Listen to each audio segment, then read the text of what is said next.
বোন আমার, 12 বছর 15 বছর বয়সে তুমি কেন বিবাহের পূর্বে আরেকজনকে তোমার শরীর ধরতে দাও?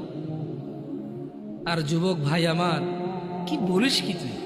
এই পৃথিবী আর পৃথিবীতে যা আছে এর চেয়ে মূল্যবান হচ্ছে এই মেয়েটা। তো এরকম মূল্যবান একটা জিনিস ওর ধরে ছুঁয়ে তুই ওকে ওর মূল্য কমিয়ে দিবি? এত বড় জুলুম ওর প্রতি তোর! তুই আল্লাহকে ভয় করিস না তাই বলে এতটা? কি বলিস তুই? তুই কি কারো গাড়ির গ্লাস ভাঙছিস জীবনে? না। কেন ওর লস হবে? তুই কি কোনোদিন কোনো মানুষকে ঘুষে দিছিস? না। কারণ তাহলে ও বেচারা কষ্ট পাবে। তুই কি জীবনে কারো পেটে ছুরি ঢুকাইতেছিস? না। ও মরে যাবে, তাহলে ওর ফ্যামিলি ক্ষতিগ্রস্ত, লসে পড়ে যাবে। তুই কি কারো টাকা মারছিস কোনোদিন? না। তাহলে ওর ফ্যামিলি টাকার কারণে কষ্ট পাবে।